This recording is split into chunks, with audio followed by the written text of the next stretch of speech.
Murderous musicians, sinister singers, revolting rappers. The music industry is absolutely full of shady characters who've committed the most abhorrent crimes imaginable. But one question still remains. Yes, this person committed crimes so unspeakable, it doesn't bear thinking about. But were they any good? Fasten your shoelaces, teach your grandmother to suck eggs. What does that even mean? It's music to be murdered by.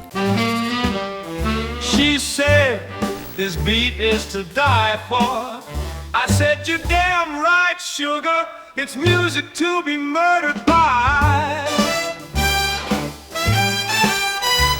Welcome to Music to be Murdered By, the show that explores the art behind criminal musicians and asks a very important question. Were they any good? Before we start, check this out. Eh? What do you think of this then? I just thought, with this being like a true crime program, I should, try and make myself look a bit more official. So I went and bought myself an FBI jacket, and now I feel just like a special agent. Special's definitely right. I just want to reassure everybody at home that I am actually not a Fed. I know this is a very convincing disguise, but I don't want anyone reporting me for trying to impersonate a federal agent, because I don't want to get in trouble, but it's quite convincing, isn't it? Can you hear that? Sound like Limp Bizkits. It's spooky season. Smash that like and subscribe button, because it really helps me out. And without further ado, let us get into episode 2. This is the story of Big Lurch.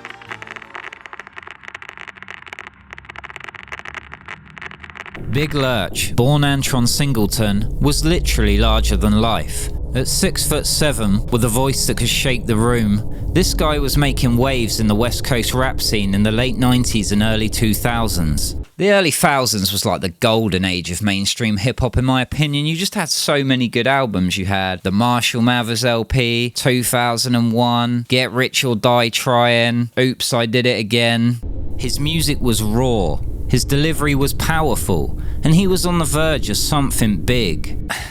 That's what she said. No, I'm trying to be more mature and not make crude jokes like that. As many of you remind me on my K-pop reaction videos, I am actually approaching 40 now, so I need to wind it in a little bit. But unfortunately, Big Lurch's path to success took a wrong turn, one that nobody saw coming. I swear they say this about absolutely everyone. It's like, he rapped about cannibalism and murder, and he surrounded himself with less than savory characters, and he lived a life of excess and drugs and addiction, and he was very mentally unstable. But I did not see this coming. Colour me shocked. Growing up in Texas, Big Lurch had a love for music, and like a lot of young rappers, he wanted to make it big in the industry. You could say he was hungry for success. Moving to California seemed like the move to kickstart his career. He collaborated with some big names, including artists like E40 and Lil Keke, and formed a rap group known as Cosmic Slop Shop. You could say he was eating the competition. I love the name Cosmic Slop Shop. I think it's a dope name, and it's a shame because Big Lurch was really finding himself in the music industry about now. He had his foot in the door, he was making connections, but things were about to get horribly out of control. In 2000, while driving home from his birthday party, Lurch was rear-ended by a drunk driver and sustained a broken neck and back injuries. To alleviate the chronic pain, he started experimenting with drugs, specifically PCP, and this is where things took a horrifying turn.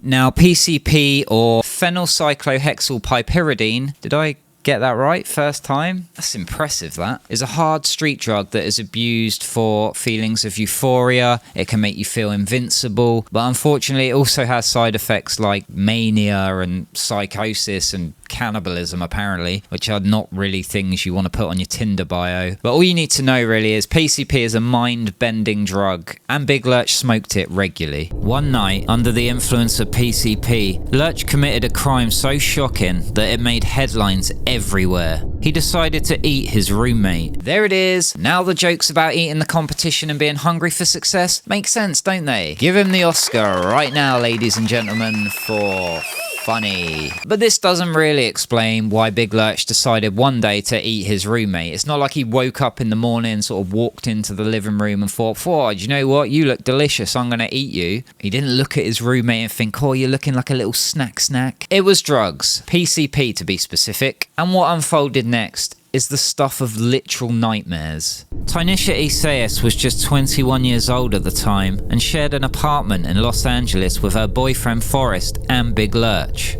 The trio were no strangers to partying, and the night of April 10th, 2002 began no differently, with the three of them hanging out to smoke some PCP together.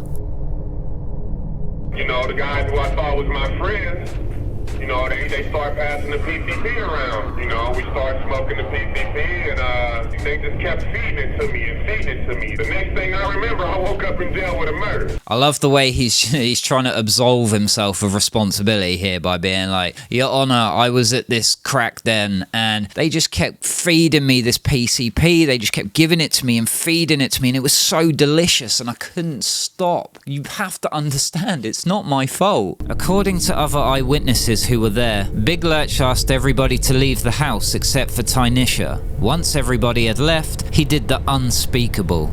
First, he brutally beat her senseless before grabbing a large kitchen knife and plunging it deep into her heart, killing her. In a fit of psychotic rage, he ripped open her chest cavity, removed her right lung and ate it before fleeing into the night. Tynisha's autopsy would also show bite marks to her face, upper neck and chest where Big Lurch had been feeding on her flesh. Grim. Police arrived on the scene to find Big Lurch running down the street completely naked and covered in blood. It was obvious he was having some kind of manic episode, as officers reported him barking like a dog as they struggled to restrain him. Upon his arrest, a medical examination found pieces of Tynisha's lung inside his stomach, which confirmed his guilt and provided an open and shut case for prosecutors. I've got one question. How does one do that test? You know, they say he had lung in his stomach, but how did they find that out? Did they hang around till he did a poo? They must have just followed him around with a swab or something, or a spoon. It's an interesting one. An endoscopy, but he would have had to be put out for that, surely. Anyone knows how that test was performed, please let me know, because that's genuinely interesting. In June 2003, Big Lurch was found guilty of first-degree murder, torture, and aggravated mayhem, and received 2 consecutive life sentences without the possibility of parole. Aggravated mayhem is crazy. It sounds like some Wanted level you get in GTA 5 after you break into the Air Force base and run over a load of pedestrians in a tank. That has got to be a uniquely American thing, hasn't it? Because they just make everything sound so dramatic and cool. Murder? Nah. Torture? Lame. Aggravated mayhem? Interestingly, Tynisha's mother, Caroline Stinson, doesn't believe that Big Lurch killed her daughter and instead believes that her boyfriend Forrest set him up. Tynisha had received an injury to the back of her neck caused by a kid's scooter with a bloody handprint on it, but the handprint didn't belong to Big Lurch and for some bizarre reason was never examined in court. Apparently, DNA evidence was also gathered and subsequently lost by the police. The DNA did not match Big Lurch's. To this day, Big Lurch maintains his innocence and says he has no recollection of the events that transpired that evening as he was too high. But he does make mention of there being some young pit bulls at the house, which the police should check the bite marks on Tynisha to see if they are canine or human. Whether this has been carried out or not, we simply don't know. Now, whatever your opinion on Big Lurch is, whether he's guilty or not, I obviously lean towards him being guilty because I think the evidence is pretty overwhelming. We're not here to discuss that really. We're here to answer a very important question. Big Lurch was a murderer, but was he any good? Let's take a look. Alright, so once again I find myself at my PC ready to listen to the ramblings from a complete maniac. This is Big Lurch's album It's All Bad, which is essentially a collection of tracks the studio had lying around that they threw together on an album and released as soon as Big Lurch was thrown in jail in 2004, which is really classy, but you know, it's the music industry. So what do you expect? I don't know anything about him really. I haven't heard any of his music. I've heard he's quite good though. People have said it's a shame he did what he did because he really had some potential. And I've also heard he makes horrorcore music, so that's what I'm expecting to hear. Gonna try and be as objective as possible. Obviously, it is difficult knowing the crimes that he committed, having that always in the back of my mind. But I'm just here for the music, man. So let's check this out. The first track I'm gonna listen to is called I Did It To Ya. So let's check it out. Tubular Bell. That's a very product of its time. Tubular Bell's a very early thousands.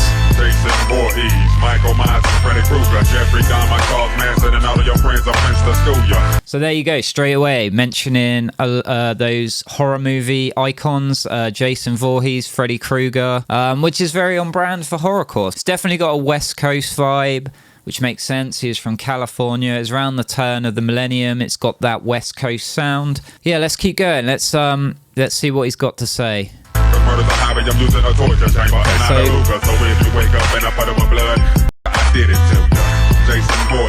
This is the hook.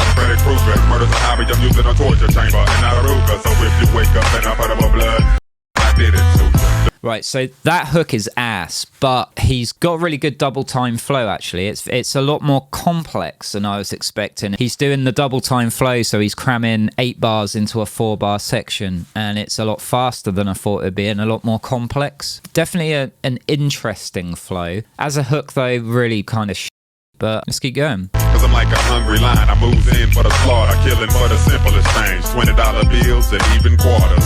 I'm like a vampire. Fresh meat, I can't pass it. Walking down the street with a syringe, injecting fools with battery acid. Oh, injecting fools with battery acid. Yeah, it's weird. It's not like the horrorcore I would expect. It sounds like a West Coast smooth jam from the turn of the millennium, but when you actually listen to the subject matter, it's pretty nightmarish and horrifying. The beat's okay. It's, like I say, it sounds very much a product of that era. And his flow is quite interesting. I don't know if I like it or not.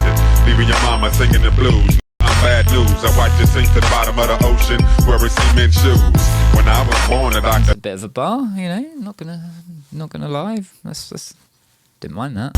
So call the coroner, cause Lucky Lurch just warming up. Dead bodies are still decapitating. With maggots swarming them. It's weird because to me his voice doesn't really suit the subject matter. It's not like, I don't know, he sounds too smooth almost. It sounds too pleasant, and then you actually listen to what he's talking about, and he's talking about, you know, throwing you into a lake and watching you drown with cement shoes on, but he's doing it in this like fucking, I don't know, like smooth R&B way. It's weird. Cause murder's a hobby, the views in a torture chamber and not a ruger. So if you wake up in a puddle of blood, I did it too. I hate that bit though. See, like this bit I hate. It's the hook, obviously, and the only reason you can tell it's the hook is because that West Coast synth comes in and he doubles up the vocals, and it's just boring. You know, it's not interesting sonically at all, and it just doesn't do anything for me really. He's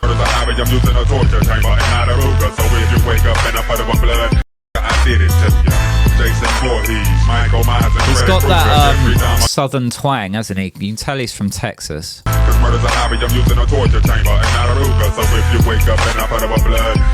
It's weird because I feel like he's trying to cram too much into a bar, but he's not actually off beat. I just don't know if it works very well for this kind of beat. Late in the afternoon, the mailman was delivering, so I threw him in my house, slit his throat, and left him shivering.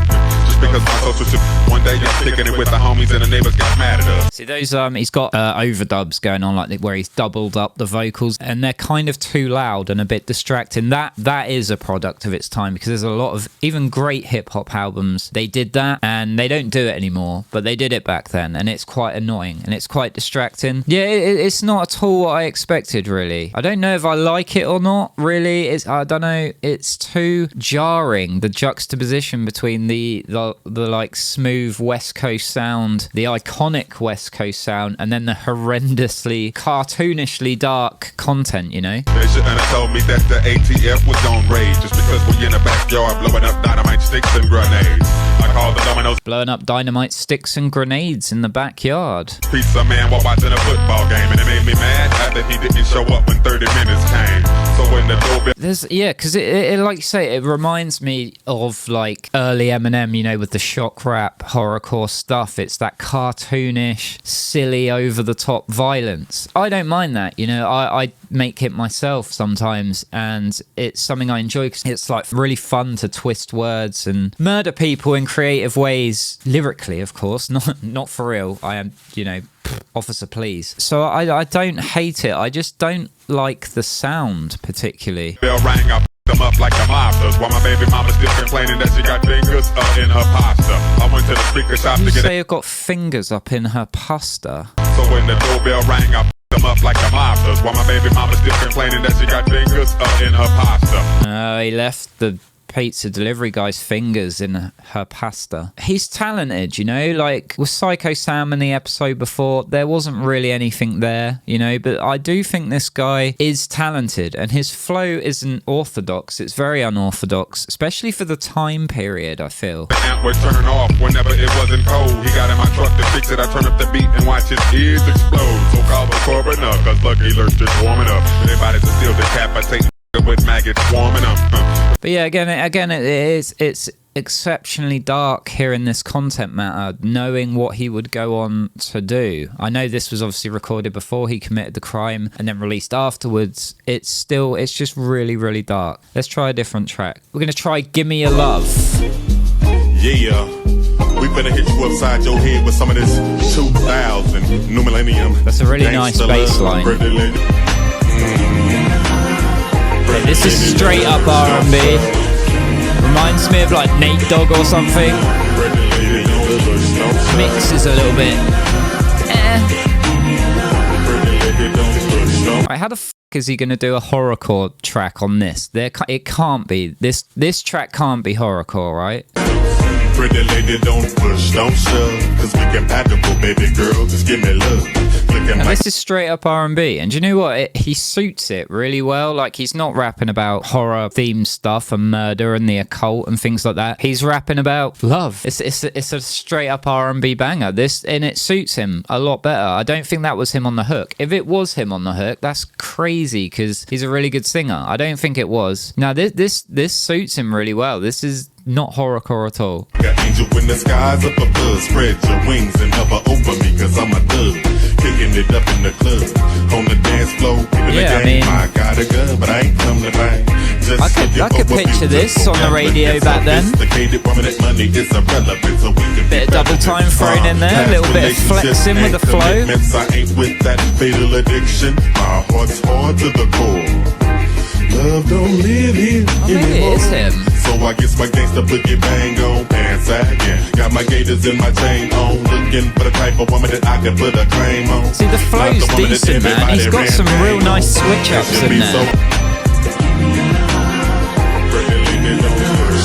See, now I'm wondering if that is him on the hook, and if it is, that this is quality. This is really good. The rapping before was okay, like it was pretty decent from a technical POV, but this is impressive. He actually has a really, really, really nice voice, nice cadence, nice flow that just suits that R&B vibe really well. Maybe that's what he should have been doing more of, or is it because people focus on the horrorcore stuff too much and he gets kind of misremembered as a horrorcore rapper when really he only dabbled in that and he did this kind of thing more often? I don't really know.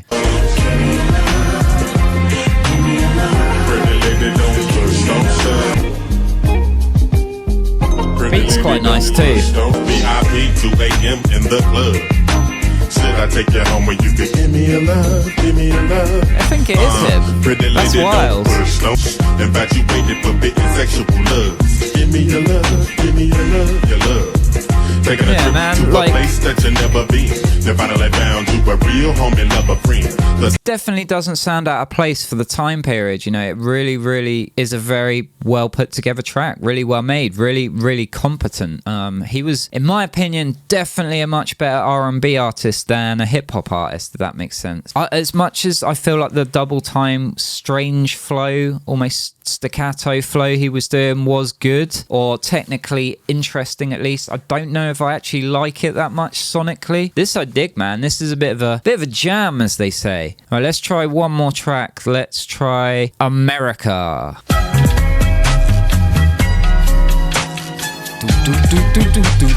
Yeah, I like that.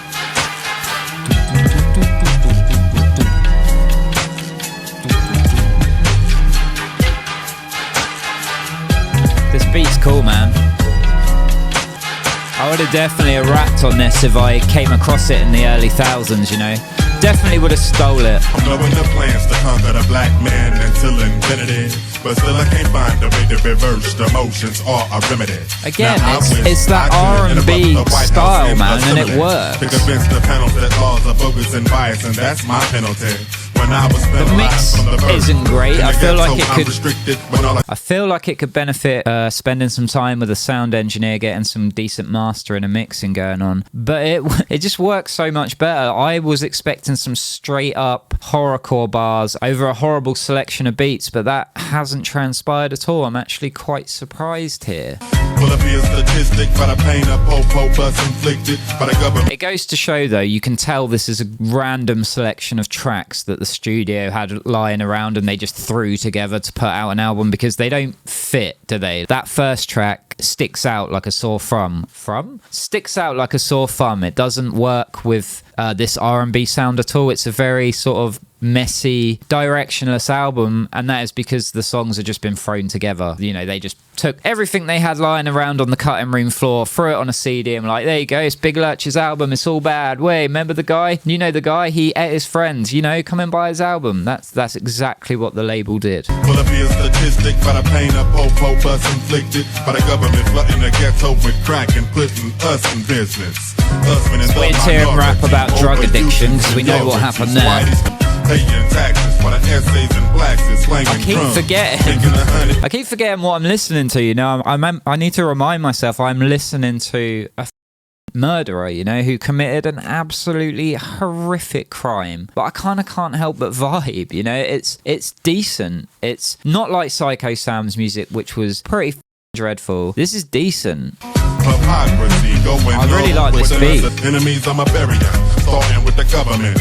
America. I'm getting sick and tired of this mass hysteria. While we living in this communist society. America. It's a well-made hook, man. Like, he had many strings to his bow. He could sing, he could rap, he could do that smooth R&B cadence. It's surprisingly good. And I have to kind of agree. He had a lot of potential, and it's wasted potential because of the horrible crime he committed. I don't feel any sympathy for him. You know, the only sympathy I do feel is that he had a horrible accident that wasn't his fault, and then the American healthcare system, being what it is, probably let him down in some way, and he ended up getting addicted to PCP to manage his pain, which is After that, though, you know, I don't have any sympathy for him. What he did was horrific, but it is wasted potential, and it is a shame because he was actually decent. He was very, very competent, and I'm not surprised people say that his music was good, because it was, and that was a surprising and enjoyable listen. It wasn't straight up horrorcore. It was more R&B, and he was very good at it.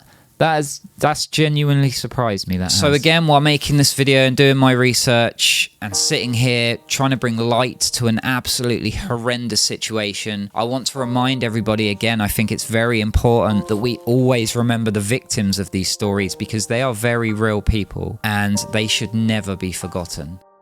I couldn't find much information online about Tynisha, other than she wanted to be a model, and living under the bright lights of Hollywood, I think it's fair to say that her dreams would have burned fiercely.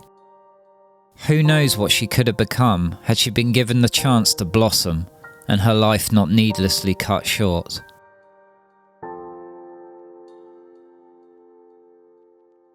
And that brings us nicely to the end of episode 2 of Music to be Murdered By. I hope you had a lovely time and maybe learned something along the way. Not really sure what you would actually learn from these videos. Who knows? Maybe you learned how to pronounce PCP. I certainly learned how to pronounce that and I've already forgotten. But maybe you'll remember. Anyway, guys, I hope you've enjoyed the episode. Please smash that like and subscribe button to stay up to date and get notifications for any further uploads. I'll be releasing these periodically through October. Depending on how they do, I'll keep going beyond then, you know. know, because I've really enjoyed researching these cases and reacting to this music. In the meantime, guys, take care of yourselves, stay spooky, and I will catch you on the next one. Peace.